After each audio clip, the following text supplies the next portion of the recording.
मैं बिल्कुल यथावत हूँ, बहुत अच्छा हूँ, अच्छी जगह खड़ा हूँ, मेरा बहुत बढ़िया है, बहुत बढ़िया। 11 लाख रुपए का पुरस्कार डॉक्टर साहब ने जैसा कि रखा हुआ है, ऐसे 11 लाख के पुरस्कार रखते रखते इनको 20 साल हो गए मेरे पे। पैसे किसी को भी नहीं मिले और मैं इनका बहुत विशेष प्रिय हूँ। इस बात के लिए ये भी क्या हो रहा भैया, क्या कर रहे हो? कुछ नहीं, वैसे ही करते रहे। वो अपना कार्यक्रम कर रहे हैं तो अपना कर। मेरे को ये पता है कि ऐसा करते, पर ऐसा नहीं करते। ये आजकल ऐसा क्यों करने लगे? तो मैं खुद पीछे बैठा बैठा समझ रहा था यार ऐसा तो नहीं होगा, पर वाकई में ऐसा हो रहा है। तो ऐसा मत करो भाई। ये अब बिल्कुल आवाज़ सही हो गई है। मैं प्रणाम करता हूँ श्रद्धेय श्री जगदीश सोलंकी जी साहब को, बड़े भैया अतुल कनक जी, डॉक्टर साहब, तेज भाई साहब, आशीष भैया, और प्यारे दोस्त मेरे बुद्धि प्रकाश जी, कविता तिवारी जी और राम बाबू सिकरवार जी, जिन्होंने इस कवि सम्मेलन को बहुत शुरुआत की है। तो मैं भी ऐसी ही कोशिश करूंगा, बहुत कम समय में कोशिश करूंगा कि रन बने, और अगर इसके बाद भी रन नहीं बने तो गलती रन की है, मेरी नहीं रहेगी। क्योंकि मैं तो रन बनाता ही हूँ, पर अब नहीं बन रहे उसका मैं क्या करूँ भाई? पिच भी खराब नहीं है और इसके बाद भी रन नहीं बन रहे। तो कई बार ऐसा होता है, आदमी दुर्भाग्यशाली होता है कि खानदानी पायलट होने के बाद भी हवाई जहाज दूसरे उड़ा रहे, वो क्या करे बेचारा।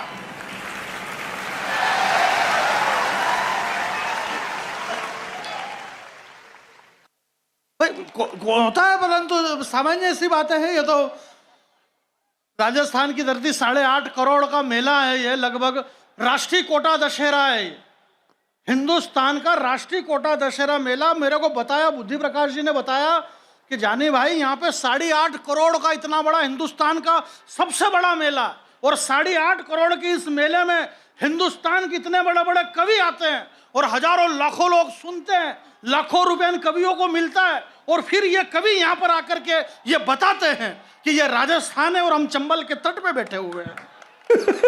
और आप भी स्वीकार करते हो हाँ यार वाकई में अपन बैठे हुए हैं।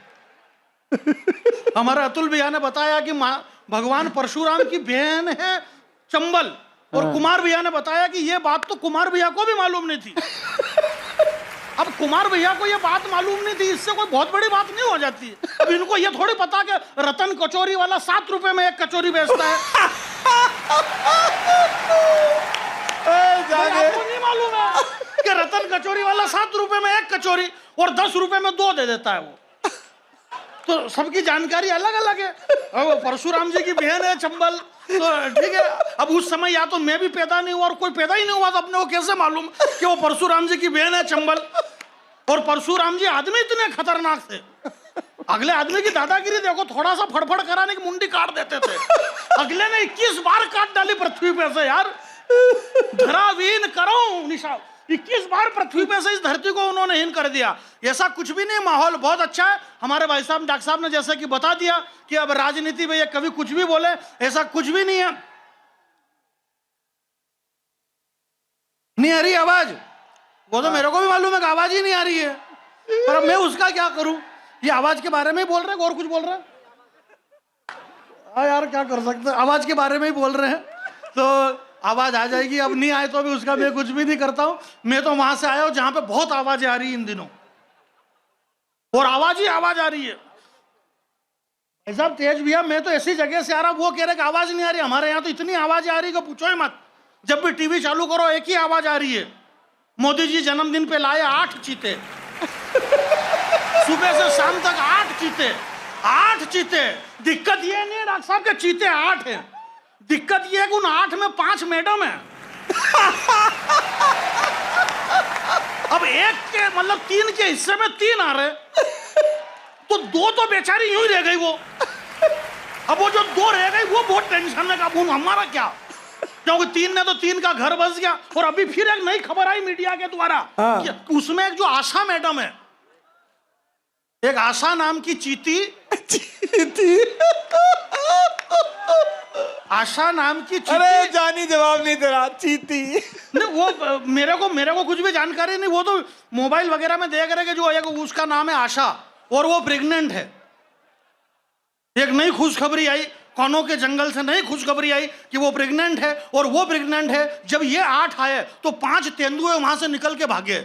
उनको पकड़ा, बोले तुम क्यों भाग रहे हो? बोले लोग हम पे शंका कर रहे हैं ना यार, क्योंकि ये तो अभी अभी आई, पता नहीं कहाँ काला मुंह करवा के आई। हम क्या, जरा ताली बजाओ। ऐसा नहीं है। कवि सम्मेलन कोटा में बहुत अच्छा सुनते हैं, बढ़िया सुनते हैं। आशीष भैया जानिए, I love देखो you। 5-7 कवि हैं, इतने ही कवि हैं ये। वैसे इन्होंने बताया दिया, भाई साहब ने, राम बाबू जी ने बताया कि आप कुमार विश्वास जी के लिए बैठे हुए हैं और अच्छे सीरियल देखने के लिए विज्ञापन झेलना पड़ते हैं। अब ये बात क्या इन्होंने कही क्या? डॉक्टर साहब ने, हम सब विज्ञापन नहीं हूँ। नहीं, भाई अपनी इज्जत अपन खुद ही नहीं कर रहे हैं। जबकि मैं नगर निगम को धन्यवाद देता हूं कि उन्होंने 2 बड़े स्टार बुलाए, एक ये और एक मैं। जानिए, नहीं, एक शुरुआत का और एक समापन का। 2 आदमी, भाई अपने आप को तो बड़ा मानो, नहीं मानेंगे तो कौन मानेगा अपने को? इसलिए मानते रहो बड़ा, कोई कुछ भी नहीं है सब। और सब प्रेम भाव का माहौल है, पूरे देश में सब अच्छा चल रहा है। राजनीतिक वे मनुष्यता है सब खत्म हो चुकी है। बुद्धि भाई, अतुल भाई साहब, सोलंकी जी साहब हमारे बीच में विराजमान है। मैं उनके चरणों को स्पर्श करता हूं।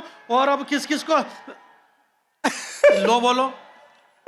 तो ये सारी बातें अलग है कि बुझ ही नहीं सकती ये आग। पत्रकार लोग यहाँ पर आगे बैठे हुए हैं और हमारे जो डॉक्टर साहब बता रहे थे कि हमें कोई फर्क नहीं पड़ता, हमें हमारा पारिश्रमिक मिल गया है। सर भी बता रहे थे, अनिल भैया भी बड़े भावुक हो रहे थे। निशा मुनि हो रहा था, बोले यार मेरे छोटे से निमंत्रण पे आज कुमार विश्वास कोटा में आए हुए हैं, आपको सर इतना भावुक होने की जरूरत नहीं है। इन्होंने जितने मांगे इतने आपने दे दिया ना, आप दे दो तो ये आ जाते हैं, कोई बात ही नहीं है। और पूरे देश में जा रहे हैं। कवि सम्मेलन पूरे देश में हो ही रहे कि नहीं हो रहे? तो जितना मांगे इतना पैसा दे तो सब फटाफट चले आते हैं। कितना ही ट्रैफिक हो तो भी आ जाते हैं। बुद्धि प्रकाश जी आए कि नहीं आए, सारे ट्रैफिक को चीरते हुए आ गए यहाँ पे। और से बोलने से क्या फायदा हो जाएगा? आदमी धीरे धीरे बोल करके 10 साल तक देश का प्रधानमंत्री रह लिया मनमोहन सिंह, क्या मतलब जोर से बोलने से? धीरे में भी बहुत अच्छा काम हो सकता है। धीरे धीरे धीरे धीरे रे मना, धीरे धीरे कर से कोई जोर चिल्ला चोट करने से कोई मतलब नहीं है। हमारे अभय निर्भीक जी ने कितनी चिल्ला चोट करी, इतनी चिल्ला चोट रावण ने खुद ने नहीं करी युद्ध के मैदान में रावण की कविता पे। और इतनी चिल्ला चोट करने के बाद भी आखिरी में रावण को मरना तो पड़ा ना। अगर मान लो रावण जिंदा रहता तो एक बात थी, पर वो रावण खुद ही मर गया बेचारा। अच्छा, महत्वपूर्ण बात ये नहीं है कि रावण मर गया सर, महत्वपूर्ण ये है कि रावण क्यों मरा। मैं आपके बीच में बिल्कुल ज़्यादा समय नहीं लूंगा, ठंड का टाइम है और आदमी को जमाने में कहीं भी शांति नहीं मिलती है, कहीं भी शांति नहीं मिलती। और देखो कितनी ठंड पड़ गई। और अब यार ठंड नहीं पड़ा तो क्या करें, इसमें गर्मी पड़ा, अरे यार कितनी गर्मी यार, कितनी गर्मी यार। मतलब आदमी एक जैसा रहना ही नहीं चाहता है यार। है विधायक जी अच्छे से कांग्रेस में थे, अरे बोले ये तो कांग्रेस ही है, ये तो कांग्रेस है। अब बीजेपी में आ गया, अरे बोले तुम तो इधर से कूद के आए, तुम तो कूद के। मतलब आदमी क्या मरे यार, मतलब उसको कहीं भी शांति से नहीं रहने दिया जा रहा है। मतलब तो आदमी आखिर करे तो क्या करे, तो आपको समभाव सम दृष्टि से रहना है। मैं कोई ऐसा कुछ ही नहीं है जैसा ये हमारे शशिकांत जी ने बताया, कोई रायपुर और कोई मैं, ये सब बड़े कवि हैं भैया, दिल्ली बम्बई बेंगलोर हैदराबाद घूमते फिरते। मैं कहीं नहीं गया रे भाई, मेरे घर से सीधा यहीं आया हूँ और यहाँ से वापस मेरे घर चला जाऊंगा। नहीं अपन 10-10 20-20 दिन इधर उधर रोते फिरो, क्या मतलब? अपन इधर उधर रोते फिरो और अपने घर के सामने फिर दूसरे रोते फिरे, क्या मतलब? अपने को घर पे रहना बहुत जरूरी है। ये ब्रह्मास्त्र है।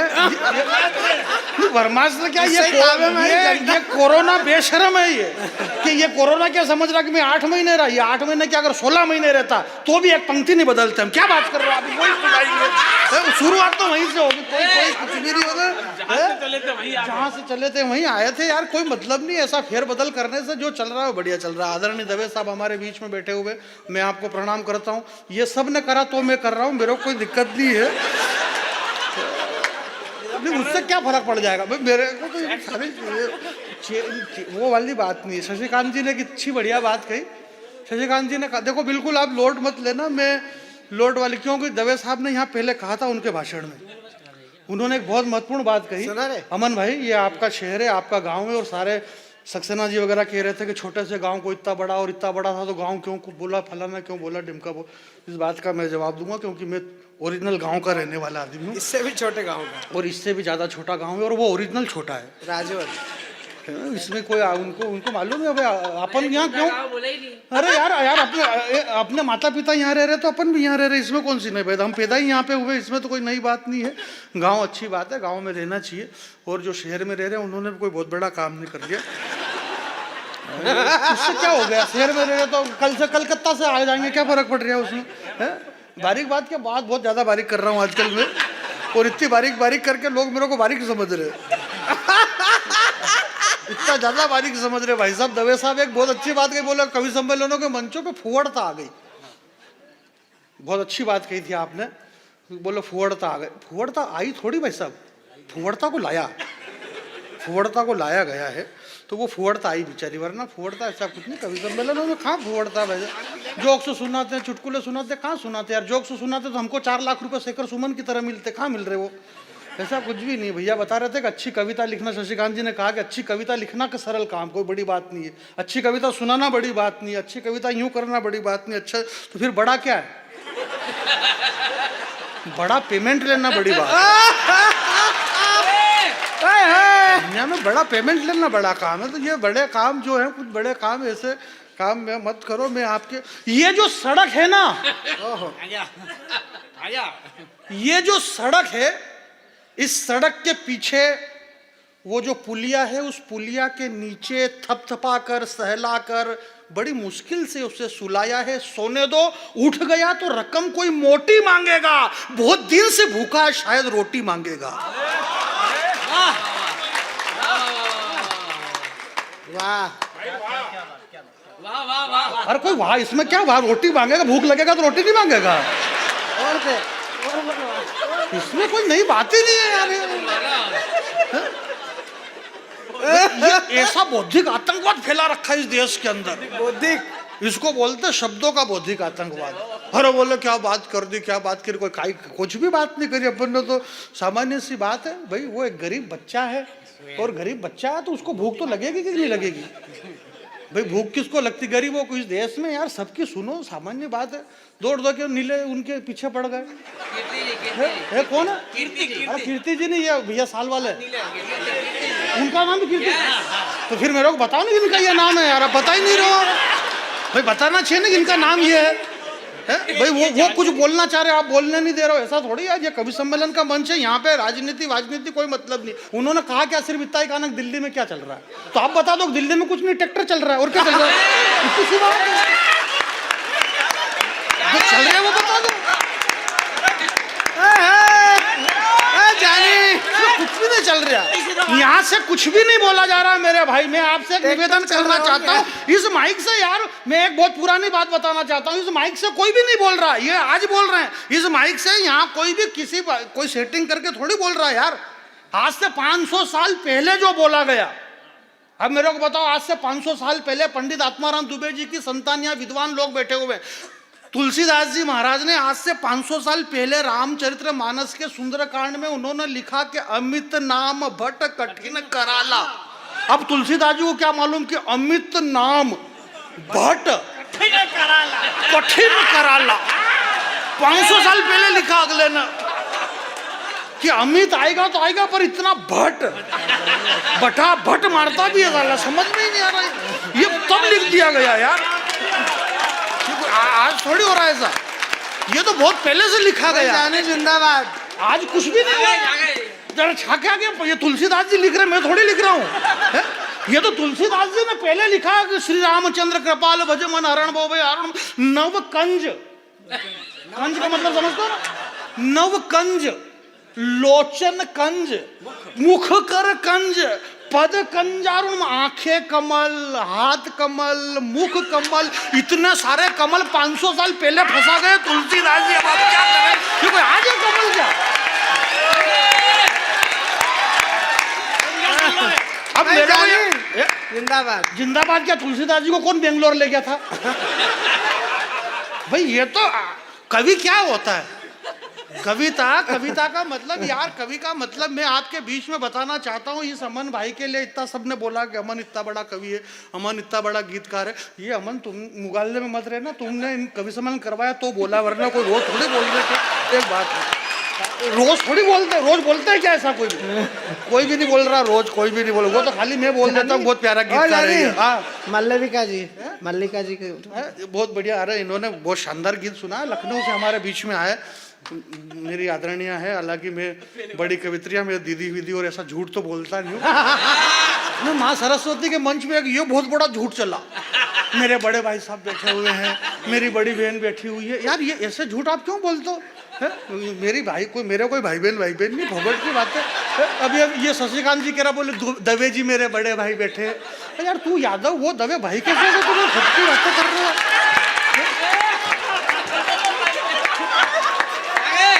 ऐसे कोई भाई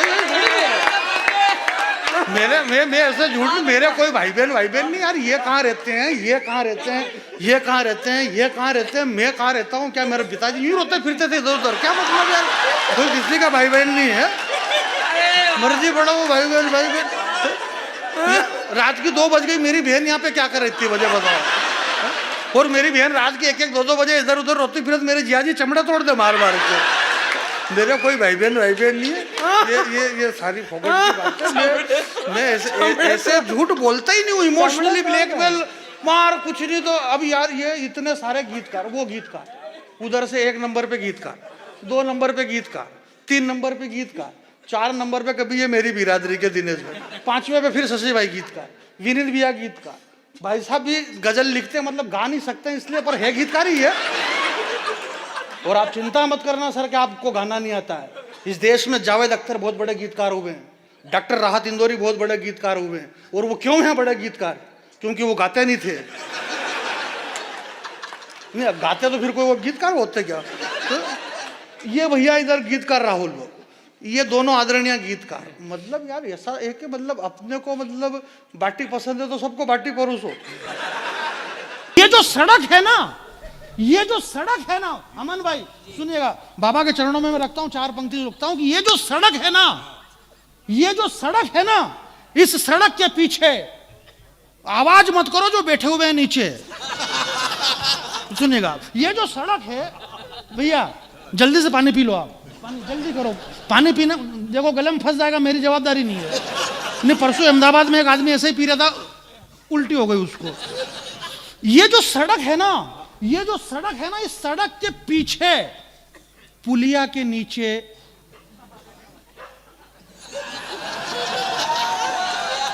आप समझ नहीं रहे हो। ये जो सड़क है, उस सड़क के पीछे पुलिया के नीचे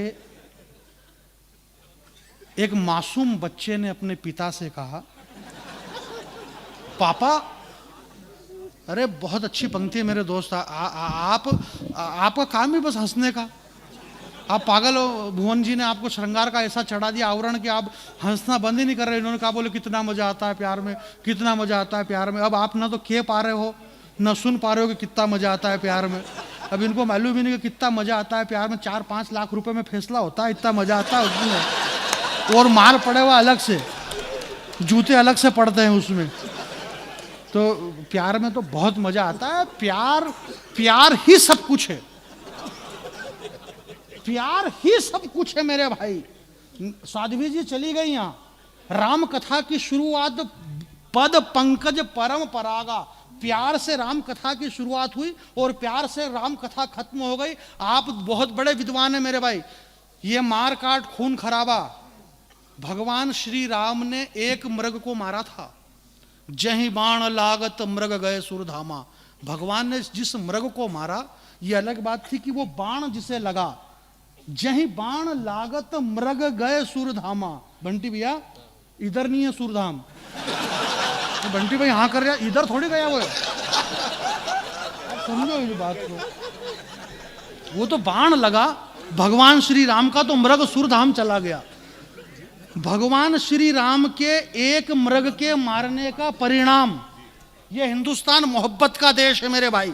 मोहब्बत के सिवा कुछ भी नहीं है यहाँ, कुछ भी नहीं है। जब जल नहीं था, थल नहीं था, पाप नहीं था, पुण्य नहीं था, धरती नहीं थी, आसमान नहीं था, यह पृथ्वी, पाताल, तल, तलातल, महातल, भूतल, रसातल, सतलोक, तपलोक, वैकुंठलोक, भूरलोक, भर्गलोक, स्वर्गलोक, 3 लोक, पाप पुण्य, पृथ्वी, आसमान, जगत, सृष्टि पे जब कुछ भी नहीं था, तब इस सृष्टि पे कौन था? इस सृष्टि पे सिर्फ एक आदि पुरुष था। उस वक्त सिर्फ प्यार था, मनु और सतलोक। उस समय आप बहुत मेरी बात को गंभीरता से लेना। उस समय जब कोई भी नहीं था तो इस पृथ्वी पे कौन था? मनु और शत्रुपा की संतान है हम। मनु और शत्रुपा, मनु से हम मनुष्य बने थे। उस वक्त सिर्फ प्यार था, प्रेम था। ये सब कुछ नष्ट हो जाएगा मेरे भाई, परंतु प्यार कभी भी नष्ट नहीं होगा। प्यार सत्य है, प्यार शाश्वत है, इसलिए प्यार करिए, भले कितने पैसे लगे, आप प्यार करिए। प्यार है, सत्य है, प्यार शाश्वत है, वो अपने को करना चाहिए। देखो मेरे से क्या हो, ये पाकिस्तान की और ये बातें इसलिए भी नहीं करता। कई बार अभी बेंगलोर के कवि सम्मेलन में शशिकांत जी संचालन कर रहे हैं, तो हमारे भाई ने ये अभय भैया ने एक कविता पढ़ी, इनकी एक बहुत शानदार कविता है। तो इन्होंने उस कविता में इनकी भूमिका थी, इन्होंने भैया ने बताया ना, मुकेश भैया ने, कि अंग्रेजी जानते हैं, ये मालवी जानते हैं, ये हिंदी जानते हैं, गुजराती जानते हैं, पर ये कन्नड़ नहीं जानते, बंगाली नहीं जानते। मेरे को योग से ये दूसरी भाषा नहीं आती है, परंतु मेरे को है ना तेलुगु, मलयालम, कन्नड़ ये सब आती है। उसका चक्कर ये अपन ने पहले एक हालैंड खरीद ली थी। हालैंड पिछानो नहीं पिछानो, हालैंड। ये कानपुर में रहते हैं, इनको ये पता नहीं। हमारे यहाँ ये जो भीड़ कह रहे, बोले यार कितनी भीड़ आ गई, कितनी भीड़ आ गई, मालूम भीड़ कितनी आ गई। मैंने कहा यार भैया तुमको मालूम ही नहीं, हमारे यहाँ अगर वहाँ बोरवेल चले नहीं हालैंड, तो 100, 200, 400 जना खाली वहाँ फोगट में राई देवा वाला आई जाए। बोले जान दे, एक राड़ और जान दे, जान दे, भगवान कर दो। मैंने 6 साल से बोरवेल का काम, मेरे खुद की 2 बोरवेल थी, तो कम से कम 100-200 जना तो वहाँ यूँ आई जाए। क्या और कितना फिट होगा रे, और बीड़ी अलग सूत रहा। क्या और कितना फिट होगा, बोले 450, बोले 2 राड़ और जान दे। यार 85 को भाव है, थार बाप दा का पैसा ही का। बोले मैं सन सही करो, फिर नीचे झुकेगा, देख बाठो बदल गया यार, पत्थर बदल गया यार। नहीं सही कह रहा हूँ, बाठो बदल गया, 2 राड़ जान दे। मतलब यार हेमंत भैया, इतनी भीड़ हमारे यहाँ, अगर जीसीबी चले ना, जीसीबी, तो जीसीबी वहाँ भीड़ हो जाए, गटर साफ करे जीसीबी, दे सूंढ के आई कर लो, सूंढ के दे। कई बार तो सूंढ की लगाड़ दी थी लोग आके।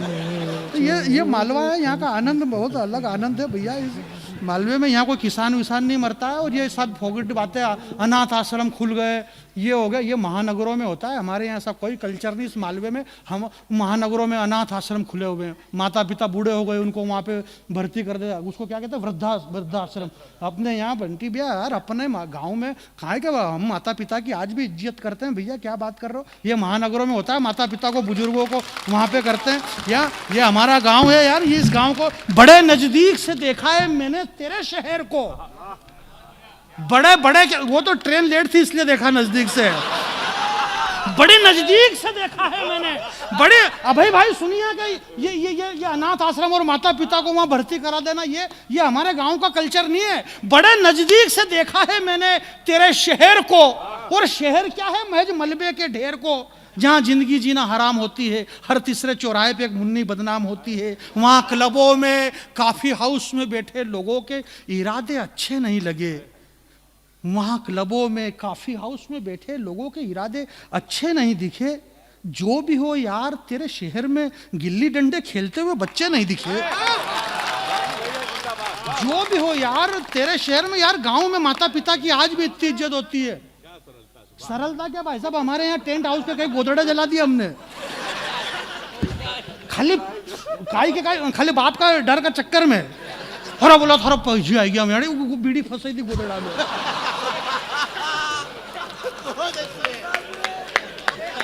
मालूम अब डोकरा कितने जूते पड़ेगा, कई रजाइयाँ जला दी हमने यूँ बीड़ी से। कई बार शादी ब्याह में यही तो होता है, ठंड के टाइम में, मतलब रजाई के अंदर यूँ करके पीते हैं हम। वहीं से कहते, और बोला था पप्पा ही रहा यार, हमारा पप्पा, बोला हाँ थारा पप्पा।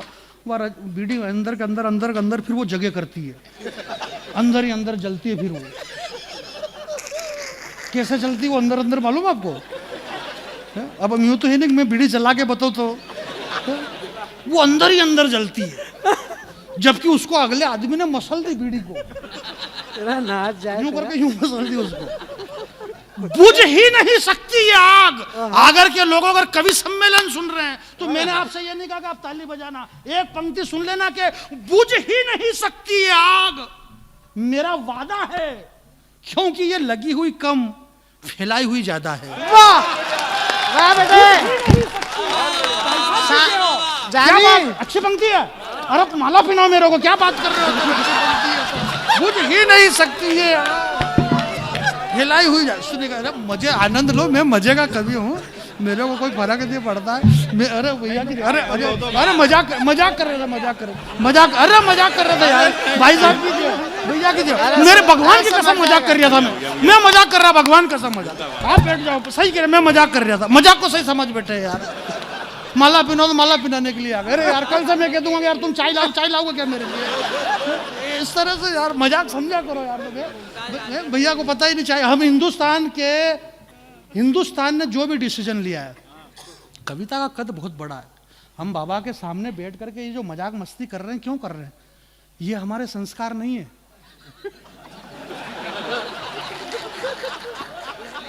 इसलिए नहीं, ये संस्कार हैं।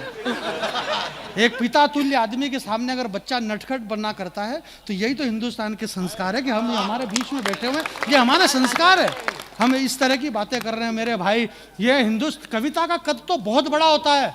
मेरे को आपने सुना ना सुना, मैंने बहुत पहले कहा था मेरे भाई, क्या कहा था ये मेरे को मालूम नहीं, पर मैंने एक बहुत अच्छी बात कही थी। आजकल हमारा कवि सम्मेलन में ये बहुत चलता है। बोले डॉक्टर बशीर बद्र साहब का एक शेर याद आया, उन्होंने कहा जरा आपके हाथ उठे। राहत इंदौरी जी ने कहा था जरा हाथ उठे। फलाने ने ये कहा, ढिमके ने ये कहा। तो तूने क्या कहा? बोले तू बोल। जो मेरे को क्या है कि मेरा खुद ने क्या कहा ये मेरे को मालूम नहीं रहता कई बार। पर मैंने एक बार ये कहा था कि एक बार सर क्या हुआ कि जब भगवान श्री राम का वनवास हुआ, भगवान श्री राम का वनवास हुआ तो सारी अवध रोई थी, पूरी अयोध्या रोई भगवान श्री राम के वनवास के समय। पशु पक्षी तक रोए, सृष्टि पूरी रोने लग गई। अयोध्या के लोग सुमंत के आगे रथ के सामने आके खड़े हो गए। सुमंत के सामने, अमन भाई सुमंत को आप जानते हैं? नहीं, आपने राम का गीत लिखा तो आपको सुमंत के बारे में जानकारी होना चाहिए। ए भैया है? वो बोरे वाली सुना दे। बोरे वाली तो सुनाएंगे, पर पहले अभी सुमंत को तो सुनो आप, क्योंकि सुमंत बोरे से बहुत तगड़ा आदमी है। भगवान श्री राम जी के जो रथ चला रहे थे उनका नाम था सुमंत। तो सुमंत ने राम लक्ष्मण और माता जानकी को रथ में बिठाया, वनवास की ओर जा रहे हैं। मेरी बात को ध्यान से सुनना, थोड़ा कविता का भी आनंद लेना, हंसते रहना भैया। 8-9 महीने हो गए कोरोना में घर में पड़े हुए। एक बरमुंडा पीरा गम पड़ गया था, परमुंडा एक बरमुंडे में पड़े रहे घर के अंदर। तो बाहर निकले, हंसते मुस्कुराते। जिसकी मस्ती जिंदा है उसकी अस्थि जिंदा है, बाकी सब फोगट की बातें। इस दुनिया में इमोशनली ब्लैकमेल किया जाता है मेरे भाई। हम देश में उन जवानों के लिए बातें करते हैं। मेरा प्यारा दोस्त भाई, तो मैं कहूँगा नहीं, मेरे नेचर में नहीं ये कहना फोगट की बातें। नहीं, पाप का भागी बनना क्या मतलब है यार? है? ये कह रहा कब शशि भाई बोले, शशिकांत जी बोले बंटी मेरा छोटा भाई है और ये मेरा बड़े भाई और ये भुवन मोहिनी मेरी बहन है। और ये ऐसे नाटक क्यों करते हो तुम यार? यार ये कैसे भाई बहन हो गए मेरे को ये बताओ। मेरे कोई भाई बहन नहीं यार। मैं कहाँ रहता हूँ, ये कहाँ रहते हैं, ये कहाँ रहते हैं। जबरदस्ती मेरा बाप क्या यूँ रोता फिरता था इधर उधर, क्या मतलब है यार? कोई किसी के भाई बहन नहीं है। और ये समस्या पैदा क्यों हो रही है इस देश के अंदर? देश में समस्या का मेन कारण ही है कि हमने मर्जी पड़े उसको कह दिया कि मेरा भाई है, ये मेरा भाई है। वो भाई अपने माथे पे चढ़ गया, बोले अपन तो इसके भाई है। भाई कोई भाई मेरी बहन भाई नहीं। रात की 1:30-2 बज गई, मेरी बहन यहाँ पे क्या करे? और मेरी बहन यहाँ पे अगर असर होता है फिर मेरी जाजी चमड़े तोड़ दे मार मार के। क्या बात कर रहा हो? देखो ऐसा है, डॉक्टर विष्णु सक्सेना जी, उनको सुबह फ्लाइट पकड़ना है। सुबह से मतलब 8:30 बजे है और यहाँ से 2-2.5 घंटे में इंदौर पहुँच जाएंगे। 2 घंटे वहाँ ठंड में बैठे रहेंगे। यहाँ कम ठंड बज रही थी, यहाँ बैठ लेते, परंतु अब ठीक है, इनकी मर्जी, कोई बात नहीं। देश के बहुत बड़े कवि हैं। मेरे बाद में श्रद्धेय श्री विनीत चौहान सर मेरे बड़े अग्रज कवि, देश के बहुत बड़े कवि हैं जिनकी आवाज़ लाल किले से पूरे देश में गूंजती है। विनीत सर पढ़ेंगे और कीर्ति काले जी देश की एकमात्र बड़ी कवयित्री है, ये दोनों मेरे बाद में पढ़ेंगे। ये देश के दोनों बहुत बड़े कवि कवयित्री हैं। ये बात मैं इसलिए कह रहा हूँ कि जब इनका नंबर आए तो ये भी ऐसा बोले कि जानी बैरागी एक बहुत बड़ा कवि है।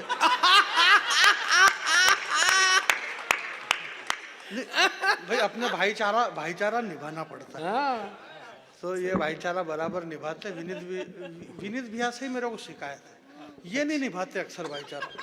वो विष्णु सक्सेना जी चले गए, वो तो इतना जो आज भूल गए वो, वरना उनका शुरू होते से वो पहली बात बोल देते, बोले ये हाथ सरस के कवि हैं, ये जो भी हैं, परंतु सबके अंदर एक गीतकार बैठा हुआ है। वो आज ये भूल गए। ये हास्य कवि है, इसके अंदर भी एक गीतकार बैठा है। वीर रस का कवि राहुल, इसके अंदर एक गीतकार बैठा है। बहुत देर तक वो, एक बार ऐसा गीतकार बिठाने के चक्कर में माहौल उनके कब्जे में नहीं आया, तो एक माइक वाले के अंदर बिठाया गीतकार इन्होंने, पर गीतकार बिठाया इन्होंने। तो अब यहाँ माहौल बिगाड़ के वो चले गए, परंतु माहौल बिगड़ेगा नहीं, ऐसा कुछ भी नहीं है। मैं आपको प्रणाम करता हूँ। ये मालवा निमाड़ का संगम स्थान है। आवाज, अरे भाई साहब आप चिंता ही मत करो, आवाज नहीं आ रही, नहीं आप बिल्कुल फिक्र मत करो, आवाज आ जाएगी। जोर से बोलने से क्या फायदा हो जाएगा? आदमी धीरे धीरे बोल करके 10 साल तक देश का प्रधानमंत्री रह लिया मनमोहन सिंह, क्या मतलब जोर से बोलने से? धीरे में भी बहुत अच्छा काम हो सकता है। धीरे धीरे धीरे धीरे रे मना, धीरे धीरे कर से कोई जोर चिल्ला चोट करने से कोई मतलब नहीं है। हमारे अभय निर्भीक जी ने कितनी चिल्ला चोट करी, इतनी चिल्ला चोट रावण ने खुद ने नहीं करी युद्ध के मैदान में रावण की कविता पे। और इतनी चिल्ला चोट करने के बाद भी आखिरी में रावण को मरना तो पड़ा ना। अगर मान लो रावण जिंदा रहता तो एक बात थी, पर वो रावण खुद ही मर गया बेचारा। अच्छा, महत्वपूर्ण बात ये नहीं है कि रावण मर गया सर, महत्वपूर्ण ये है कि रावण क्यों मरा। मैं आपके बीच में बिल्कुल ज्यादा समय नहीं लूंगा, ठंड का टाइम है और आदमी को जमाने में कहीं भी शांति नहीं मिलती है, कहीं भी शांति नहीं मिलती। और देखो कितनी ठंड पड़ गई। और अब यार ठंड नहीं पड़े तो क्या करें, इसमें गर्मी पड़ा, अरे यार कितनी गर्मी यार। मतलब आदमी एक जैसा रहना ही नहीं चाहता है यार। है विधायक जी अच्छे से कांग्रेस में थे, अरे बोले ये तो कांग्रेस ही है, ये तो कांग्रेस है। अब बीजेपी में आ गया, अरे बोले तुम तो इधर से कूद के आए, तुम तो कूद के, मतलब आदमी क्या मरे यार, मतलब उसको कहीं भी शांति से नहीं रहने दिया जा रहा है। मतलब तो आदमी आखिर करे तो क्या करे, तो आपको समभाव सम दृष्टि से रहना है।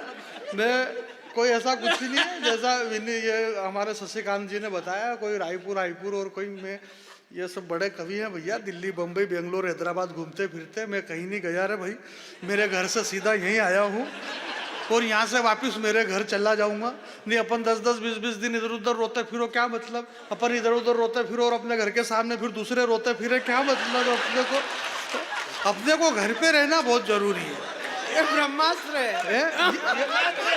ब्रह्मास्त्र क्या, ये कोरोना बेशरम है ये, कि ये कोरोना क्या समझ रहा कि मैं 8 महीने रहा, ये 8 महीने क्या अगर 16 महीने रहता तो भी एक पंक्ति नहीं बदलते हम। क्या बात कर रहे हो आप? वही सुनाएंगे, शुरुआत तो वहीं से होगी, कोई कुछ भी नहीं होगा। जहाँ से चले थे वहीं आए थे यार, कोई मतलब नहीं ऐसा फेर बदल करने से। जो चल रहा है बढ़िया चल रहा है। आदरणीय दवे साहब हमारे बीच में बैठे हुए, मैं आपको प्रणाम करता हूँ। ये सब ने करा तो मैं कर रहा हूँ, मेरे को कोई दिक्कत नहीं है। उससे क्या फर्क पड़ जाएगा भाई, मेरे को तो सारी वो वाली बात नहीं है। शशिकांत जी ने अच्छी बढ़िया बात कही। शशिकांत जी ने कहा, देखो बिल्कुल आप लोड मत लेना, मैं लोड वाली, क्योंकि दवे साहब ने यहाँ पहले कहा था उनके भाषण में, उन्होंने एक बहुत महत्वपूर्ण बात कही। अमन भाई, ये आपका शहर है, आपका गाँव है, और सारे सक्सेना जी वगैरह कह रहे थे कि छोटे से गांव को इतना बड़ा, और इतना बड़ा था तो गांव क्यों बोला, फलाना क्यों बोला, ढिमका बोला। इस बात का मैं जवाब दूंगा, क्योंकि मैं ओरिजिनल गांव का रहने वाला आदमी हूँ। इससे भी छोटे गांव का, और इससे भी ज़्यादा छोटा गांव है, और वो ओरिजिनल छोटा है, राजवर। इसमें कोई उनको मालूम है भाई अपन यहाँ क्यों? अरे यार अपने माता पिता यहाँ रह रहे तो अपन भी यहाँ रह रहे, इसमें कौन सी नई बात? हम पैदा ही यहाँ पे हुए, इसमें तो कोई नई बात नहीं है। गाँव अच्छी बात है, गाँव में रहना चाहिए। और जो शहर में रह रहे हैं उन्होंने भी कोई बहुत बड़ा काम नहीं कर लिया। उससे क्या हो गया, शहर में रह रहे तो कल से कलकत्ता से आ जाएंगे, क्या फर्क पड़ रहा है उसमें? है बारीक बात क्या, बात बहुत ज्यादा बारीक कर रहा हूँ आजकल मैं, और इतनी बारीक करके लोग मेरे को बारीक समझ रहे, इतना ज्यादा बारीक समझ रहे भाई साहब। दवे साहब एक बहुत अच्छी बात कही, बोला कवि सम्मेलनों के मंचों पे फुहड़ता आ गई। बहुत अच्छी बात कही थी आपने, बोलो फुहड़ता आ गई। फुहड़ता आई थोड़ी भाई साहब, फुहड़ता को लाया गया है, तो वो फुहड़ता आई बेचारी, वरना फुहड़ता ऐसा कुछ नहीं। कवि सम्मेलनों में कहाँ फुहड़ता वैसे, जोक्स सुनाते हैं, चुटकुले सुनाते, कहाँ सुनाते यार? जोक्स सुनाते तो हमको 4 लाख रुपए शेखर सुमन की तरह मिलते, कहाँ मिल रहे वो? ऐसा कुछ भी नहीं। भैया बता रहे थे कि अच्छी कविता लिखना, शशिकांत जी ने कहा कि अच्छी कविता लिखना का सरल काम, कोई बड़ी बात नहीं है। अच्छी कविता सुनाना बड़ी बात नहीं है, अच्छी कविता यूं करना बड़ी बात नहीं। अच्छा तो फिर बड़ा क्या है? बड़ा पेमेंट लेना बड़ी बात। दुनिया में बड़ा पेमेंट लेना बड़ा काम है, तो ये बड़े काम जो है, कुछ बड़े काम ऐसे काम में मत करो। मैं आपके ये जो सड़क है ना, ये जो सड़क है, इस सड़क के पीछे वो जो पुलिया है, उस पुलिया के नीचे थपथपा कर सहला कर बड़ी मुश्किल से उसे सुलाया है। सोने दो, उठ गया तो रकम कोई मोटी मांगेगा, बहुत दिन से भूखा है, शायद रोटी मांगेगा। वाह अरे कोई वाह इसमें क्या, वाह रोटी मांगेगा, भूख लगेगा तो रोटी नहीं मांगेगा, और से इसमें कोई नई बात ही नहीं है यार। ये ऐसा बौद्धिक आतंकवाद फैला रखा है इस देश के अंदर, बौद्धिक, इसको बोलते हैं शब्दों का बौद्धिक आतंकवाद। अरे बोले क्या बात कर दी, क्या बात करी, कोई कुछ भी बात नहीं करी अपन ने, तो सामान्य सी बात है भाई। वो एक गरीब बच्चा है, और गरीब बच्चा है तो उसको भूख तो लगेगी कि नहीं लगेगी भाई। भूख किसको लगती, गरीबों को इस देश में यार। सबकी सुनो, सामान्य बात है। दौड़ दौड़ के नीले उनके पीछे पड़ गए। है कौन है? अरे कीर्ति जी नहीं, ये भैया साल वाले, उनका नाम भी कीर्ति। तो फिर मेरे को बताओ ना इनका ये नाम है यार, आप बता ही नहीं रहे हो भाई। बताना चाहिए ना कि इनका नाम ये है भाई। वो कुछ बोलना चाह रहे, आप बोलने नहीं दे रहे हो, ऐसा थोड़ी है। ये कवि सम्मेलन का मंच है, यहाँ पे राजनीति कोई मतलब नहीं। उन्होंने कहा क्या, सिर्फ इतना ही कहा ना दिल्ली में क्या चल रहा है, तो आप बता दो दिल्ली में कुछ नहीं, ट्रैक्टर चल रहा है, और क्या चल रहा है, इतनी सी बात है। जो चल रहा है वो बता दो। जानी कुछ भी नहीं चल रहा, यहाँ से कुछ भी नहीं बोला जा रहा है मेरे भाई। मैं आपसे एक निवेदन करना चाहता हूँ, इस माइक से यार मैं एक बहुत पुरानी बात बताना चाहता हूँ। इस माइक से कोई भी नहीं बोल रहा, ये आज बोल रहे हैं। इस माइक से यहाँ कोई भी कोई सेटिंग करके थोड़ी बोल रहा है यार। आज से 500 साल पहले जो बोला गया, अब मेरे को बताओ, आज से 500 साल पहले पंडित आत्माराम दुबे जी की संतान, यहाँ विद्वान लोग बैठे हुए, तुलसीदास जी महाराज ने आज से 500 साल पहले रामचरित्र मानस के सुंदरकांड में उन्होंने लिखा कि अमित नाम भट कठिन कराला। अब तुलसीदास जी को क्या मालूम कि अमित नाम भट कठिन कराला 500 साल पहले लिखा अगले ने कि अमित आएगा तो आएगा, पर इतना भट बटा भट मारता भी है साला, समझ में ही नहीं आ रहा है। ये तब लिख दिया गया यार, आज थोड़ी हो रहा है ऐसा, ये तो बहुत पहले से लिखा गया। जाने जिंदाबाद।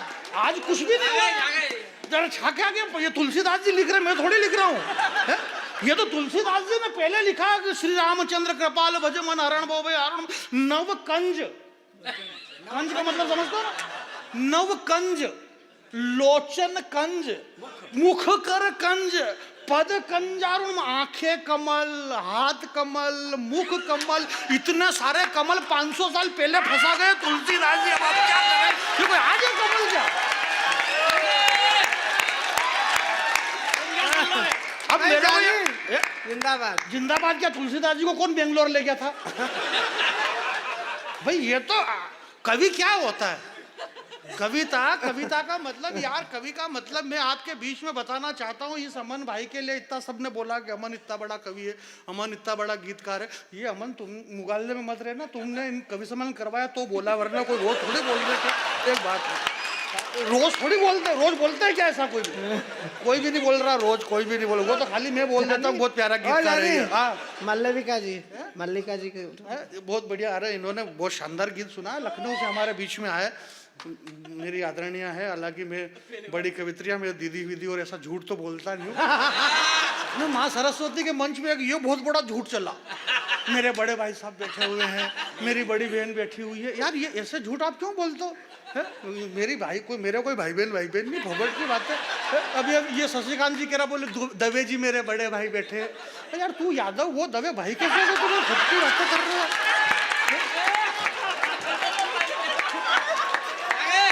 ऐसे कोई भाई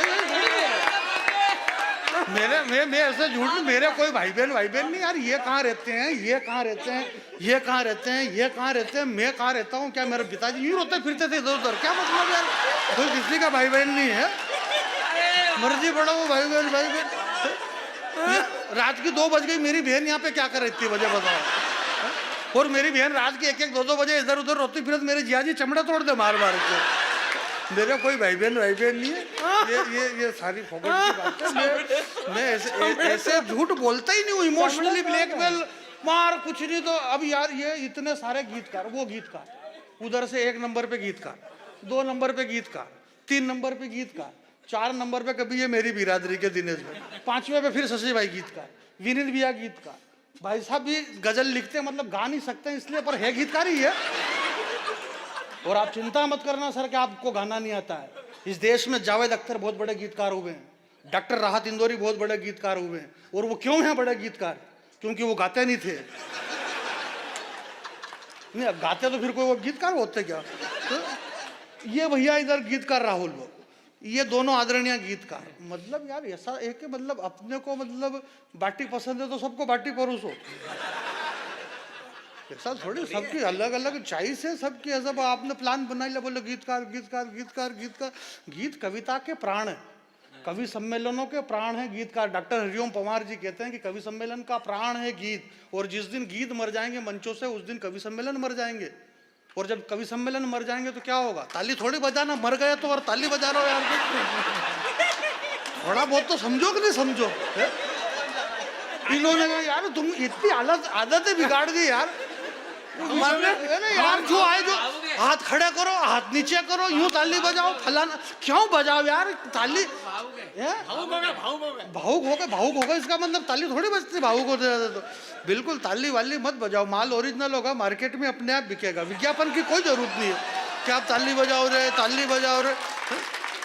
मेरे को जरूरत ही नहीं है आपकी ताली की। आप प्रेम से सुनो यार। इतने लोग बहुत सारे लोग कम पड़ गए।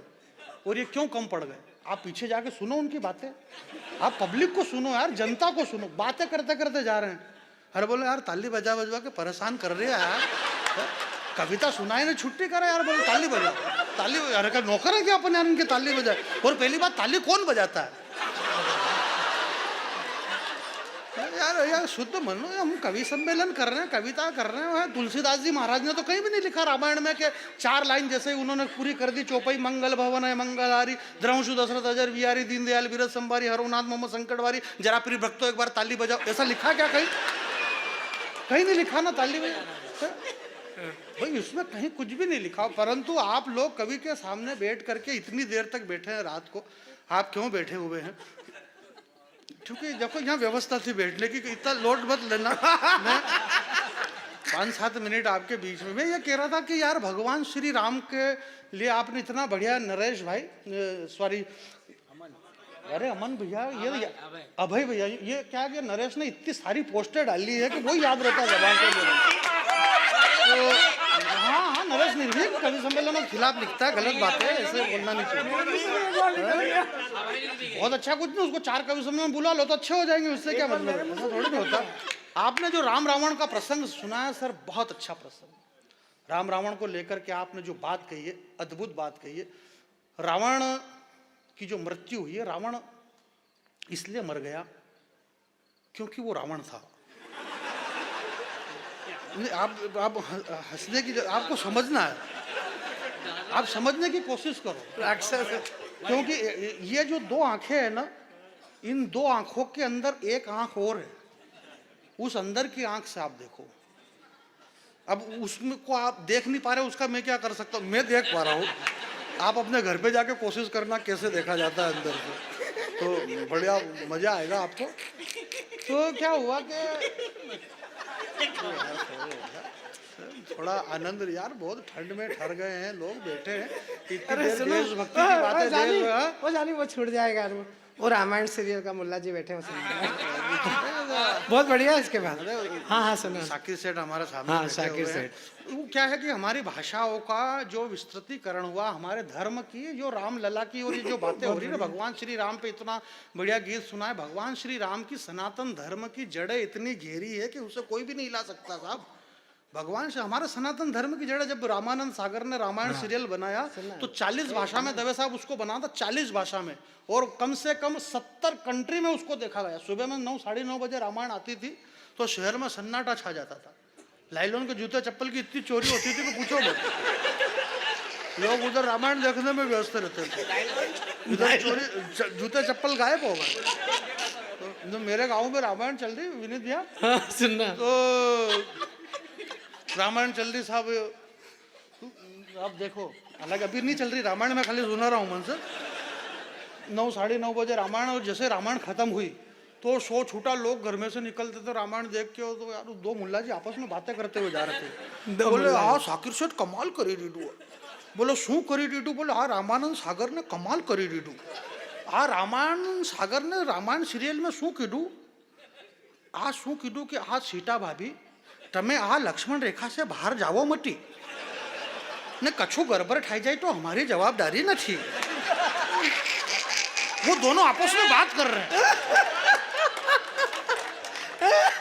उस दिन वो सीता हरण का प्रसंग था, तो दोनों आपस में बात करते करते बोले हाँ रामानंद सागर से रामानंद सागर ने कमाल करी डीडू। बोले शू करी डीडू? बोले हाँ रामानंद सागर ने सीरियल में शू बतायो कि आ लक्ष्मण रेवर से सीता भाभी ने शू कीधु? बोले आ सीता भाभी तमे आ लक्ष्मण रेखा से बाहर जावो मती ने कछु गड़बड़ ठाई जाए तो हमारी जवाबदारी नहीं। आ बात सुनी ने साकिर सेठ घरे गया, और घरे जाइने फरीदानी मम्मी से कीधु कि आ फरीदानी मम्मी तमे बाखर से बाहर जावो मती ने कछु गड़बड़ ठाई जाए तो हमारी जवाबदारी नहीं।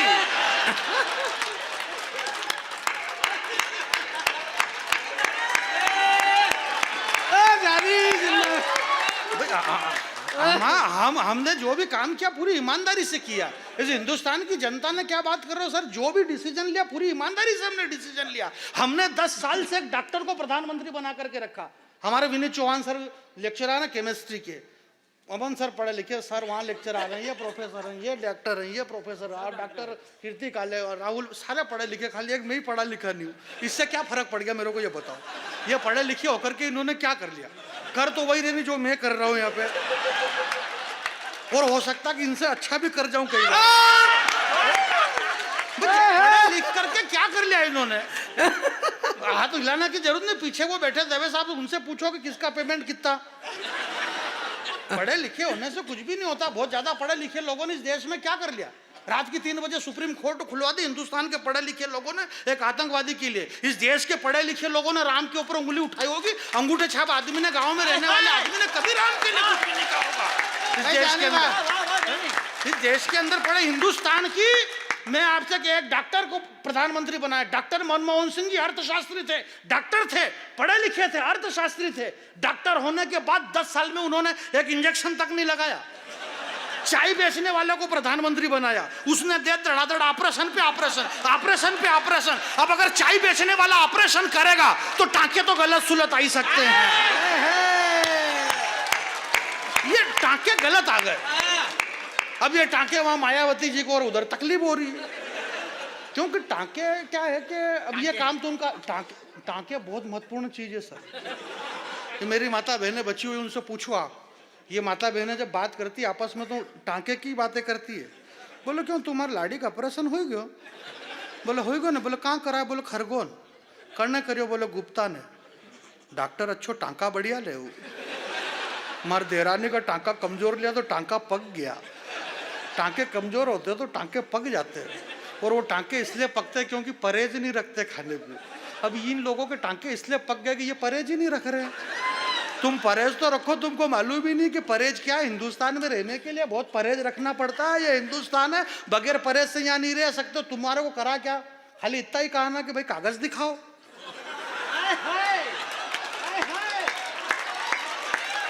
दिखा दो। अब परहेज तुम रख नहीं रहे हो। भाई ये देश है, बड़ा विस्तृत देश है, यहाँ ऐसा कुछ भी नहीं हो रहा। जबरदस्ती का माहौल बना रहे हो, शांति प्रिय माहौल है। यहाँ हिंदू मुस्लिम सिख ईसाई, हिंदू अलग परेशान हो रहे, बोले अब हमारा क्या होगा अगर कांग्रेस सरकार हो गई तो हमारा क्या होगा। मुसलमान भाई ये सोच के परेशान कि अब हमारा क्या होगा। वो सोच रहे कि हमारा, भाई किसी का कुछ भी नहीं होगा, सब शांति पकड़ो, कुछ भी नहीं हो रहा है। आपको कुछ भी नहीं करना है, खाली 5-6 महीने ये जो मोबाइल है ना इसका डाटा बंद कर लो आप, सब शांतिपूर्वक निपट जाएगा। और निपट रहा है सारी, धीरे धीरे कुछ भी नहीं हो रहा है ऐसा। सामान्य शिवराज सिंह जी की आप कह रहे थे कि मामा जी, और उनको हटा, मामा जी कभी नहीं हटेंगे। और इसलिए नहीं हटेंगे क्योंकि आदमी के पास में, हमारे घर में जैसे छोटे छोटे बच्चे रहते हैं, तो जो बच्चे रहते हैं, तो जो घर के बुजुर्ग बूढ़े लोग रहते हैं ना, घर के मेन सदस्य मुखिया, वो छोटे छोटे बच्चे जिद करते हैं, परंतु वो उन छोटे बच्चों से डरता है क्या? मुखिया नहीं डरता, क्योंकि उसके पास में इतने सारे आइटम रहते हैं। छोरा रोया नहीं कि ले इसको चॉकलेट, ये ले पपीता, ये ले समोसा, ये आलू बड़ा, ये ले पोया, ये जलेबी, अगर थोड़ा सा चिल्ला ये ले चने का भावंतर, ये कपास का भावंतर, ये मक्के का भावंतर, ये सोयाबीन का। उसके पास में आइटम इतने भरे हुए मामा जी के पास में। अगला आदमी आइटम लेके चल रहा है। भाई जेब भरे हुए लबालब हमारे पास में है? 2 मिनट, अरे यार हम कुछ भी कर सकते हैं। 370 ठंडी पड़ी तो ये आ गई, क्या बोले इसको, राम जी का मंदिर तो खैर बनना ही था। ये सारे सिस्टम बहुत जरूरी है हिंदुस्तान। भाई ये देश राम का है, राम जी के देश में क्या दिक्कत है भाई राम जी का मंदिर बनाने से? यार राम जी का मंदिर धूमधाम से बनना चाहिए। सृष्टि की पहचान ही राम से है भाई। भगवान श्री राम का मंदिर यहाँ नहीं बनेगा तो कहाँ बनेगा? इसमें इतना लोड लेने की क्या जरूरत है? छोटी एक कविता सुना देता हूँ, नई कविता है, सुनिएगा। ये मेरे पुराने प्यारे मित्र, कौमी एकता की जो बातें करते हैं इस देश में हम बहुत गंगा जमुनी तहजीब को हमने जितना निभाया इतना किसी ने नहीं निभाया। परंतु आप देखो साहब, गंगा जमुनी तहजीब, हमारे बड़े शायर बैठे पंकज पल्लास साहब, और इतने बढ़िया बढ़िया बातें हुई है गंगा यमुनी तहजीब, और बढ़िया बढ़िया शेर हुए कि ए मेरे पुराने प्यारे मित्र, ए मेरे पुराने प्यारे मित्र, जरा पाँव तो सीधे रख।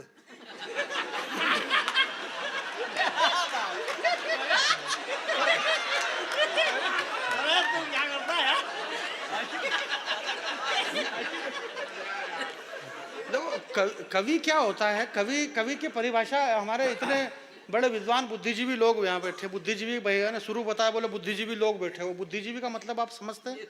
बुद्धिजीवी यानी जिसकी बुद्धि में छोटे छोटे जीव पड़ जाते हैं, वो बुद्धिजीवी, जिनका भेजा पूरी तरह से सड़ जाता है, वो बुद्धिजीवी। फिर ऐसे बुद्धिजीवी ये कहते हैं, बोले राम का जन्म अयोध्या में नहीं हुआ। बोले फिर कहाँ हुआ? बोले राम तो यहाँ हुए ही नहीं। फिर वो राम का सबूत मांगते हैं, राम सेतु का सबूत मांगते हैं। बोले ये राम सेतु नहीं है, ये नहीं है। भाई ये राम सेतु नहीं है तो तू किससे है? फिर राम सेतु नहीं है तो फिर तू किससे है? सब राम से ही है, राम से ही सब कुछ है मेरे भाई। सृष्टि पे राम से परे कुछ भी नहीं है। सृष्टि का पहला कवि हुआ जिसने 100 करोड़ श्लोक लिखे और एक कविता बनाई। 100 करोड़ श्लोक की एक कविता। अमन भाई सुनो, आप ध्यान, आप अलग बहुत ध्यान से सुन रहे हो इन दिनों। एक कविता लिखी जिसकी संख्या थी 100 करोड़। 33 करोड़ देवताओं की बात हुई, 33 तारे 99। वो आए, बोले भगवान शिव जी हमें ये दे दीजिए, आपका ग्रंथ बहुत अच्छा है, ये काव्य बहुत अच्छा है। 33 करोड़ देवता ले गए, एक एक श्लोक सबने बांट लिया।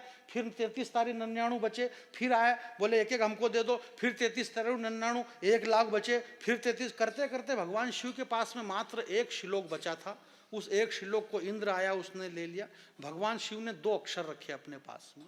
पहला अक्षर था रा, जिसको उन्होंने गले में फंसाया। रा से मुंह फटा तो रा को गले में फंसाया और सृष्टि का हलाहल जहर उन्होंने पिया और माँ से होंठ बंद कर लिए। यह रा और माँ इस सृष्टि के हलाहल जहर को पीने के लिए है मेरे भाई।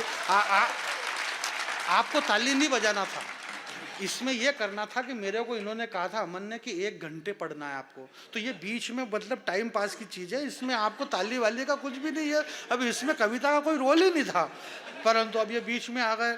ए मेरे पुराने प्यारे मित्र, सुनिएगा सर आप, ए मेरे पुराने प्यारे मित्र, ऐसे कैसे बदल गया रे तेरा चरित्र, तू भूलने का इतना आदी कैसे हो गया है।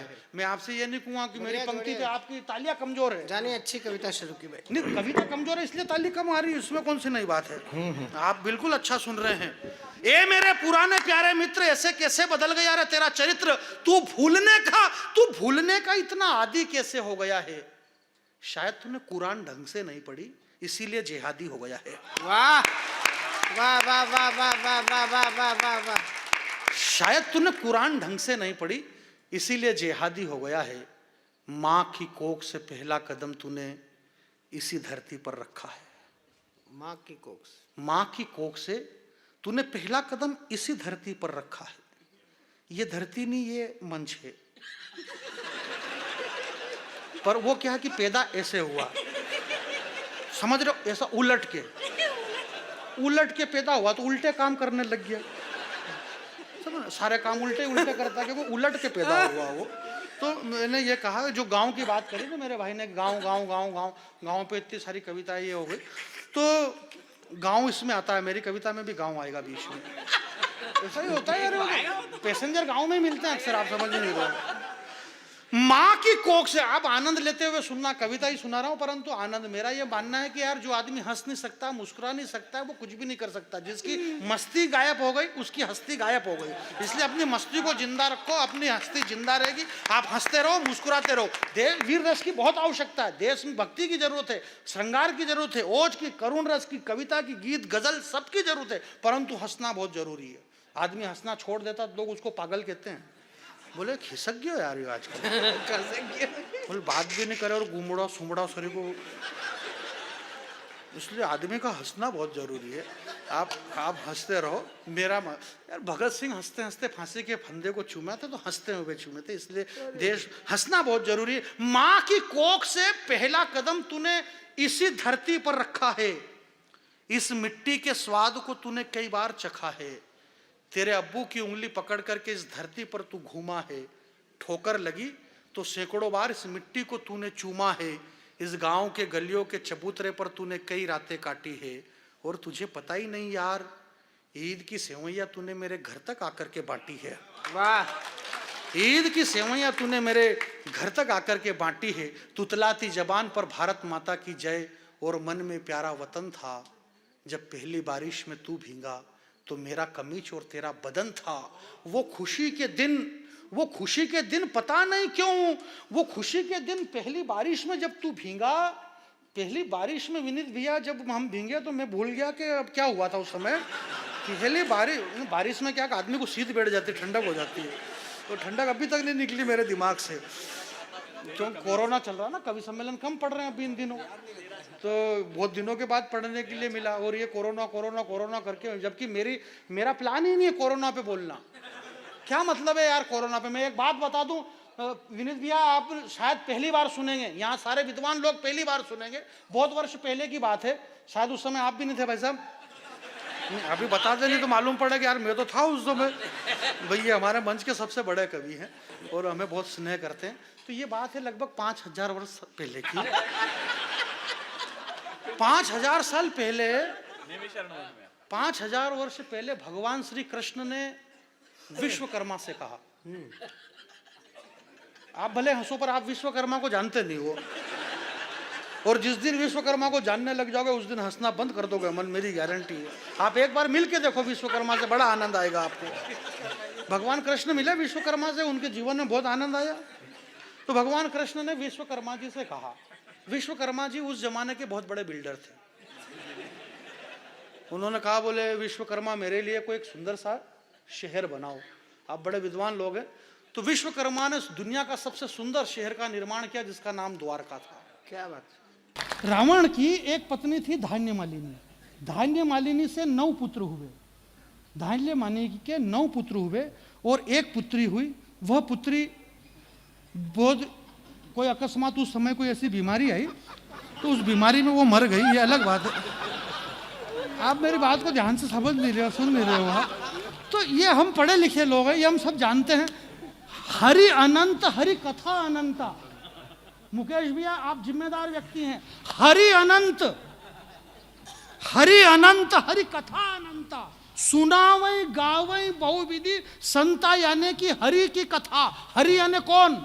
हरि यानी कि नारायण, और अनंत यानी कि बहुत बड़ी नहीं। हरि यानी नारायण, नारायण यानी राम, और अनंत, अनंत यानी नाग, नाग यानी लक्ष्मण। राम और लक्ष्मण इन दोनों की कथा अनंत है। और इस अनंत कथा को सब अपने अपने ढंग से सुना रहे हैं, गा रहे हैं, सुना रहे हैं, और आप लोग सुन रहे हैं, आनंद ले रहे हैं। ये हरि की कथा है, हरि कथा, हरि अनंता। हमारे अमन भाई ने लक्ष्मण के ऊपर जो छंद सुनाया राजा, अद्भुत तुमने सुनाया कि छतरी लेकर के सूर्यवंश की पताका संभालने वाले वो लक्ष्मण जी शेषा अवतार। राम की ठोकरों को लक्ष्मण ने खाया है मेरे भाई। लक्ष्मण के बारे में मेरे दोस्त, मेरे रोंगटे खड़े होते हैं, परंतु मैं होने नहीं दूंगा, क्योंकि लक्ष्मण की जो भूमिका थी, हे तात राघवेंद्र रघुवीर, जनक के महान अपमानों ने किया मुझे अधीर, जल को थल कर दूं, थल को जल कर दूं, लाऊं उतार सितारों को, सुरमे की तरह पीस दूं पृथ्वी ओढ़ पहाड़ों को, तो सड़ा गला है धनुष किस गिनती में, सैकड़ों कोस ले दौड़ू इतना बल है माँ एक उंगली में। वह लखन अवतार शेषा नारायण के अवतार के बारे में इन्होंने बताया। सुनिएगा मेरे भाई, नेता बोले सड़क खा गए, ये आप भी खाने की कोशिश करो। आज से 5000 साल पहले भगवान वेदव्यास जी महाराज ने लिखा कि जब कृष्ण कन्हैया घुटनों के बल चलते थे तो माँ यशोदा ने कन्हैया से कहा, बोले कान्हा मुंह खोलो मिट्टी खाते हो, तो कान्हा ने गर्दन हिला दी। माँ ने कहा, बोले मुंह खोलो मिट्टी खाते हो। नन्हे कन्हैया ने गर्दन हिलाई, यशोदा मैया ने कान्हा को डांटा, कान पकड़ करके चाटा मारा, बोले मुंह खोलो मिट्टी खाते हो। नन्हे कन्हैया ने जब अपना मुंह खोला तो घुटनों के बल चलने वाला नन्हा कन्हैया योग शक्ति से योगेश्वर बन गया, और अपने मुंह के अंदर उन्होंने समस्त ब्रह्मांड को मुंह के अंदर दिखा दिया। पृथ्वी, पाताल, तल, तलातल, महातल, भूतल, रसातल, सतलोक, तपलोक, वैकुंठ लोक, भूरलोक, भर्गलोक, स्वर्गलोक, 3 लोक, 14 भवन, सब कुछ भगवान, हंसने की बात नहीं, सारी सृष्टि भगवान कृष्ण बचपन में पूरी दुनिया खा गए तो कोई दिक्कत नहीं। बोले ये सड़क खा गए, ये खा गए, ये खा गए। यार ये खाना पीना कोई आज से चल रहा है क्या है? ये तो बहुत पहले से चला रहा है मेरे भाई है। युग सहस्त्र जोजन पर भानु, तुलसीदास जी ने लिखा युग सहस्त्र जोजन पर भानु, 2 करोड़ 15 करोड़ किलोमीटर दूर इस पृथ्वी से सूर्य की दूरी थी। 15 करोड़ किलोमीटर इस पृथ्वी से सूर्य की दूरी। हनुमान जी महाराज ने, हमारे भाई ने बताया, हनुमान जी महाराज पे कविता सुना रहे थे पांडे जी। हनुमान जी महाराज बचपन में बाल समय रवि भक्ष लियो, तब 3 लोग भयो अंधियारो, और 33 करोड़ देवताओं ने मिल के एक साथ विहार स्वारी बोला, तब जाके भाई ने मुंह खोला। पूरा सूर्य मुंह में। हंसने की बात नहीं, हनुमान जी को नारियल चढ़ाना सुबह में कि सूर्य मुंह में लिया, वापिस निकाल दिया उन्होंने। अगर मान लो नहीं निकालते तो क्या होता, पड़े रहते अंधेरे में। या कवि सम्मेलन वगैरह सब अंधेरे में ही होते, मालूम थोड़ी पड़ता अंधेरे में कौन क्या कर रहा है। अंधेरे में अरे हो किसकी मोटरसाइकिल में कौन किसकी चाबी घुसेड़ रही है मालूम पड़ता अंधेरे में। इस देश के अंदर, इसलिए मैं कह रहा हूं कि बहुत ज्यादा पढ़ा लिखा होना कोई जरूरी नहीं मेरे भाई। हिंदुस्तान के पढ़े लिखे लोगों ने क्या कर लिया, इस देश के अंदर ज्यादा पढ़े लिखे हो गए लोग तो रात की 3 बजे सुप्रीम कोर्ट खुलवा दी आतंकवादियों के लिए। हिंदुस्तान के पढ़े लिखे लोगों ने क्या बयान दिया। एक 2 कौड़ी का क्रिकेट खेलने वाला पाकिस्तान का क्रिकेटर कहता है कि हिंदुस्तान की पहचान तो शाहरुख खान साहब से है। इस मेरे भाई ने कहा, बोले हनुमान चालीसा का पाठ करिए। जावेद अख्तर को डर लग रहा है, उसको डर लग रहा है। उन बेवकूफों को ये पता नहीं हिंदुस्तान, बोले सलमान खान साहब से हिंदुस्तान की पहचान है, आमिर खान साहब हिंदुस्तान की पहचान है। उन बेवकूफों को पता नहीं है कि हिंदुस्तान की पहचान इन पर्दे पे नाचने वाले नचैयों से नहीं है। हिंदुस्तान की पहचान भारत माता और वंदे मातरम का जयघोष बोल करके फांसी के फंदे को चूमने वाले उस बाबा भगत सिंह से हिंदुस्तान की पहचान है। हिंदुस्तान की पहचान उन महाराणा प्रताप से मेरे भाई। 2 कौड़ी के आतंकवादी हमें बम से डराएंगे। किस देश को बम से डरा रहा है 2 कौड़ी का आतंकवाद। धन्य धन्य धरा जहां की शक्ति भक्ति और स्वाभिमान कभी बिका नहीं, और धन्य था वो शूरवीर राणा जिसकी ताकत के आगे अकबर तक टिका नहीं। क्या फौलादी सीना था उस राणा का, टकरा कर तीर सीने में टूट जाते थे, और ही नहीं नाता था जब चेतक तो मुगलों के छक्के छूट जाते थे। और ऐसा भगवा उड़ाया राणा ने हल्दी घाटी में कि सूर्यदेव भी छिप गए गगन पर, और आदमी तो आदमी एक घोड़े ने जान दे दी वतन पर। जिस देश के अंदर, जरा दोनों हाथ खड़े करिए बना, जल्दी से नीचे कर लो हाथ, वापस जल्दी करो। अरे यार अभी महाराणा प्रताप के घोड़े को मालूम पड़ जाए। बारूद वाला सुनिएगा मेरे भाई के, ये मेरे पुराने प्यारे मित्र, कविता सुनिएगा, कविता के साथ जुड़ना पड़े लोग। बढ़िया जानी अच्छी कविता। एक अच्छी कविता सुना देता हूँ, बहुत हंस लिया आपने, हंसने का कोटा पूरा हो गया, अब खत्म, अब नहीं हंसेंगे अपन। अब आप एक कविता सुनिएगा, मेरी प्यारी कविता है, बहुत अच्छी कविता है, सुनिएगा। कविता है, मैं यूं कह रहा हूं कि ये जो सड़क है ना, इस सड़क के पीछे पुल है, उस पुल के नीचे, हंस रहे हो यार, देखो तो सही कि पुल के नीचे क्या क्या है। फोकट ही कपड़ा बिछा दिया। जबरदस्ती कपड़े बिछा रहे हो आप, कपड़े फाड़ रहे हो आप, देखो पुल के नीचे क्या है? बहला कर फुसला कर। अगर अगली पंक्ति पे आपका कलेजा हिलेगा मेरे भाई, और आप कविता समझते नहीं है। मालवा की धरती का अपमान मत करना। एक लाइन पढ़ता हूं मैं कि उस पुलिया के नीचे सड़क के पीछे, भुवन जी, सड़क के पीछे पुलिया के नीचे बहला कर फुसला कर उसे सुलाया है, उसे सुलाया है, सोने दो। उठ गया ना तो कोई रकम मोटी मांगेगा, बहुत भूखा है शायद रोटी मांगेगा। बहला के फुसला के उसे सुलाया है, सोने दो। उठ गया तो रकम मोटी मांग बैठेगा, बहुत दिनों से भूखा है शायद वो रोटी मांग बैठेगा। महाप्राण निराला की वह नायिका जिसको मैंने देखा था इलाहाबाद के पथ पर, वह तोड़ती पत्थर अपने आंचल में। भगवान भास्कर सूर्य की, भगवान भास्कर अपनी रश्मियों से उसके खुद रंग पर राज कर रहे थे मानो। भगवान भास्कर की रश्मियां उसके खुद रंग पे राज कर रही थी मानो। और उसने मुस्कुराते हुए कितने मीठे से कहा था, माँ ये करोड़ों रुपए जो दिए जा रहे हैं ना, आखिर ये करोड़ कितने होते हैं? माँ ने कहा, बेटे करोड़ कितने होते हैं ये तो मुझे पता नहीं। बच्चे ने कहा, क्या करोड़ में 2 रोटी और 1 कंबल आ सकती है? क्या इन करोड़ में 2 रोटी और 1 कंबल आ सकती है? माँ ने कहा, मुझे पता नहीं। उस माँ को भी पता नहीं था। तो मैंने कहा, कोई बात नहीं, पता नहीं, अपन बात बदल देते हैं, क्योंकि आपके पास कंबल है ओढ़ने के लिए और रोटी भी है, तो आपको क्या मतलब इन सारी बातों से। तो मेरी एक छोटी सी कविता सुन के मुझे विदा करना। सुनिएगा, कोई भी बीच में से खड़ा होकर के नहीं जाए प्लीज मेरे दोस्त। 2 मिनट की कविता है, बीच में से खड़ा होकर के नहीं जाए कोई भी, वरना इस कविता का अपमान नहीं है मेरे भाई। ये कविता का अपमान नहीं होगा, ये साहित्य का अपमान नहीं होगा, ये मालवे का अपमान नहीं होगा, ये मेरा अपमान नहीं है, ये बंटी भाई का अपमान नहीं है। तो फिर किसका अपमान है? किसी का अपमान नहीं है। बस आप सुनिएगा, आपको जाना नहीं है। ये मेरे पुराने प्यारे मित्र, भाई साहब एक नई कविता मेरी चल रही इन दिनों। इंद्रेश कुमार जी इस कविता को सुनाते हैं RSS के संग। इंद्रेश कुमार जी कौमी एकता हिंदू मुसलमान की जो देते हैं, सुनिएगा। ये मेरे पुराने प्यारे मित्र, ऐसे कैसे बदल गया रे तेरा चरित्र, तू भूलने का इतना आदी कैसे हो गया है? शायद तूने कुरान ढंग से नहीं पढ़ी, इसीलिए जिहादी हो गया है। माँ की कोख से पहला कदम तूने इसी धरती पर रखा है, इस मिट्टी के स्वाद को तूने कई बार चखा है। तेरे अब्बू की उंगली पकड़ करके इस धरती पर तू घूमा है, और ठोकर लगी तो सैकड़ों बार इस मिट्टी को तूने चूमा है। इस गांव के गलियों के चबूतरे पर तूने कई रातें काटी है, और तुझे पता ही नहीं यार, ईद की सेवैयां तूने मेरे घर तक आकर के बांटी है। बस नहीं, सेवैयाँ को जब खाया जाता है तो थोड़ी देर शांति बनाए रखते हैं, क्योंकि सेवैयाँ कब खाई जाती है? फजर की पहली नमाज की जाती है।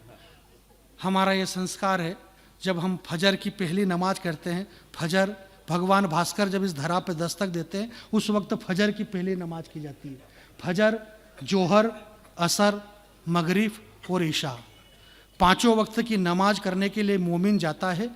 तो वजू करते वक्त 2 बूंद पानी भी अगर वो ज़मीन पे गिराता है, तो इस्लाम कहता है कि अगर 2 बूंद पानी भी ज़मीन पे गिराते हो तो तुम इस्लाम की नज़र में गुनहगार हो। जो इस्लाम पानी बहाने की अनुमति नहीं देता है, क्या वो खून बहाने की अनुमति दे सकता है मेरे भाई? थोड़ी देर के लिए आप कविता भी सुनिएगा। सुनिएगा कि माँ की कोख से पहला कदम तूने इसी धरती पर रखा है, इस मिट्टी के स्वाद को तूने कई बार चखा है, और नहीं चखा तो तुम्हारी मर्जी पड़े जो करो, परंतु मेरी बात को ध्यान से सुनो। घर लौटते वक्त स्कूल से, सुनिएगा मेरे दोस्त, आपका तेवर बदल गया तो मुझे विदा करना, मैं अपना स्थान ग्रहण करना चाहता हूँ। मेरे बाद में बाबा पढ़ेंगे, और शशिकांत यादव जी को, मैं देश के बड़े वीर रस के कवि हैं, हमारे मालवा के सबसे प्यारे कवि, अच्छे कवि, इनको बुलाने के लिए मैं 4 पंक्तियाँ आपके बीच में पढ़ना चाहता हूँ, और 4 पंक्ति पे एक वीर रस के तेवर को खड़ा करना चाहता हूँ। इन पंक्तियों पे के नीचे तपती धरा, हमारे मुकेश भाई ने जहां से बात खत्म करी, सुनिएगा कि नीचे तपती धरा, ऊपर सूर्य भगवान, बीच में खड़ा एक सरहद का जवान। सरहद पर ये तिरंगा यूं ही लहराता रहे, उसकी रक्षा करना ही वो अपना काम समझ बैठा। और भला उससे फुर्सत कहाँ थी संतों के उपदेश सुनने की, वो उसी को अयोध्या का राम समझ बैठा। वो उसी को अयोध्या का राम समझ बैठा। पूरा सदन एक बार हाथ खड़े करना कि वो उसी को अयोध्या का राम समझ बैठा, और भूख लगी तो भूखा रहा, प्यास समझ लगी तो पानी समझा उसने दुश्मन के खून को, पर ठंडा नहीं होने दिया कभी अपने जुनून को। नींद आई तो माथा टिकाकर सो गया बंदूक की नाल पर दाग नहीं लगने दिया उसने कभी भारती के देदीप्यमान भाल पर। दाग नहीं लगने दिया उसने कभी भारती के देदीप्यमान भाल पर।